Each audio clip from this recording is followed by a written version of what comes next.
Welcome to Everyday English Conversations You Must Know. This is not a normal English lesson. This is how people really speak every day. If you want natural English, you're in the right place. Stay with us, because it only gets better from here. Hello everyone, thanks for joining us today. Many learners know grammar, but not real conversations. That's why this podcast is different. Each part connects to the next one. So listen carefully and don't miss what's coming next. Let's start with a simple morning situation. Imagine you meet someone at work or school. You don't say big sentences. You keep it short and natural. This is how real mornings sound. Exactly. Mornings are fast and simple. People say morning instead of good morning. They ask short questions, and they expect short answers. In the next part, we'll build on this. One of the most common questions is, "How are you?" But people don't always want long answers. Usually it's just polite conversation. Simple replies work best. This connects to daily social English. Right. You can say, I'm good or not bad. Nobody expects your life story. This makes conversations easy. Understanding this saves you stress. Next, we'll see how conversations continue. After "how are you," people add small comments. They talk about weather or work. These are safe topics. They help the conversation flow. This is very important in real life. Yes, small talk keeps things friendly. It's not deep, but it's powerful. Learners often skip this part, but natives use it every day. Next, we'll go deeper into this habit. Work and study are common daily topics. People ask simple questions about them. You don't need complex vocabulary. Clear and easy English is enough. This is where confidence grows. Exactly. You can say, it's busy, or it's okay. Simple phrases sound natural. This keeps conversations real. Overthinking makes English harder. Next, we'll talk about listening skills. Speaking is important, but listening matters more. Real conversations move fast. You don't catch every word, but you catch the meaning. This helps you respond naturally.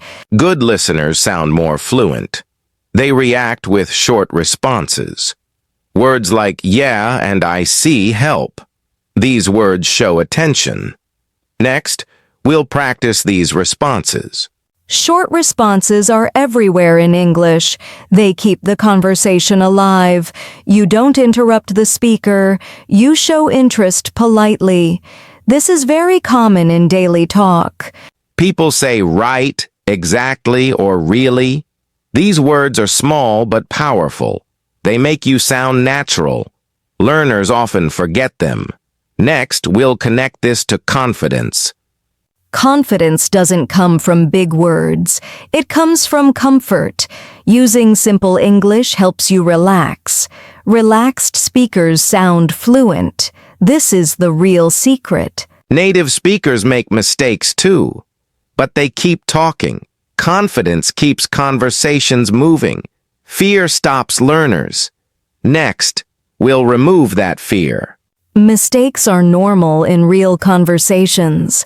People don't judge you harshly. They care about understanding. Communication is the goal. This mindset changes everything.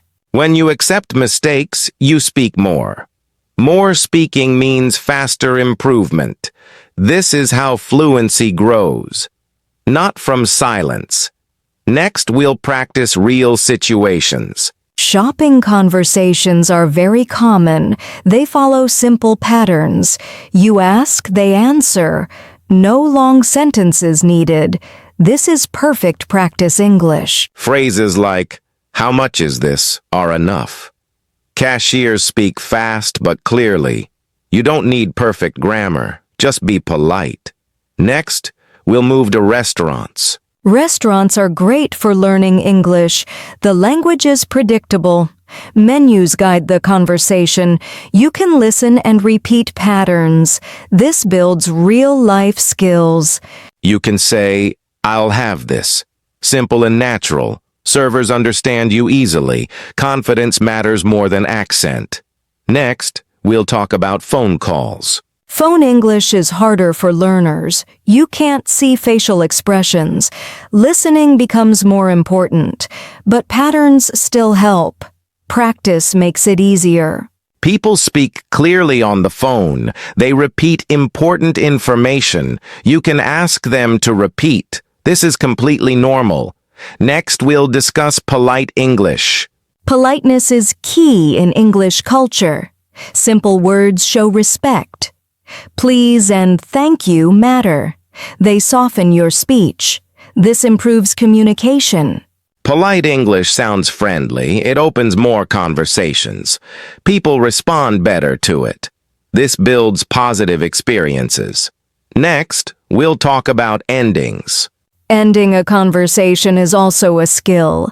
You don't just walk away. You use polite closing phrases. This leaves a good impression. It's part of natural English. Phrases like, "Nice talking to you," help. They sound warm and respectful. People remember this. Strong endings matter. Next, we'll combine everything.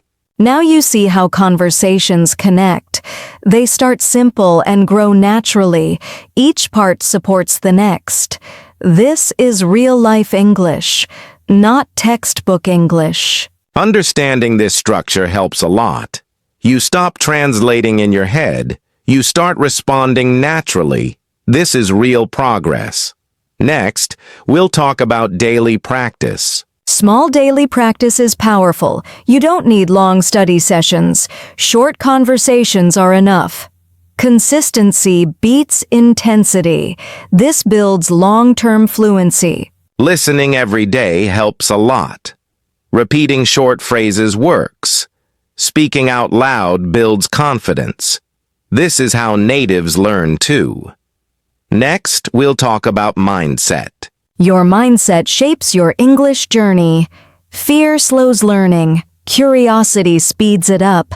Enjoy the process. This makes learning fun. Don't compare yourself to others. Focus on communication. Progress comes naturally. Trust the process. Next, we'll move to social English. Social English is relaxed and friendly. People joke and laugh. You don't need perfect English, you need connection. This is very human. Smiling helps conversations. Tone matters more than words. People understand effort. This builds relationships. Next, we'll discuss confidence again. Confidence grows with experience. Every conversation helps. Even short talks matter. They train your brain. This leads to fluency. You don't need to be perfect. You need to be present. English is a tool, not a test.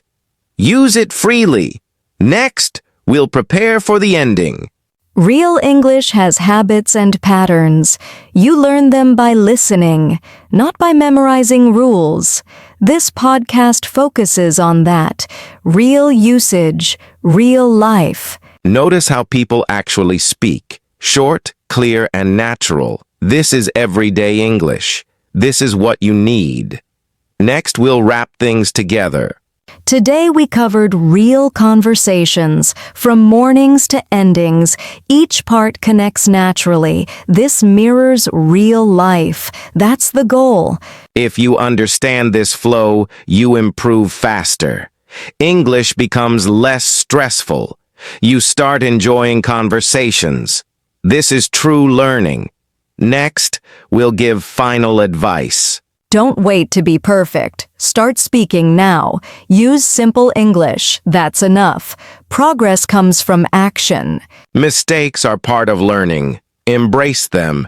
Keep listening and speaking. This builds real fluency. Now let's close this episode. You are capable of real English. Believe in yourself. Every step matters. You are improving every day. Stay consistent. Learning English is a journey. Enjoy every stage. Celebrate small wins. They lead to big results. We're almost done. If you enjoyed this podcast, stay with us. More real conversations are coming. Each episode builds on the last. You won't feel lost. You'll feel stronger. Subscribe and listen regularly. Practice with us. Grow with us. This is your English space, and we're glad you're here. Thank you for listening to Everyday English Conversations You Must Know. This was Real English for Real Life.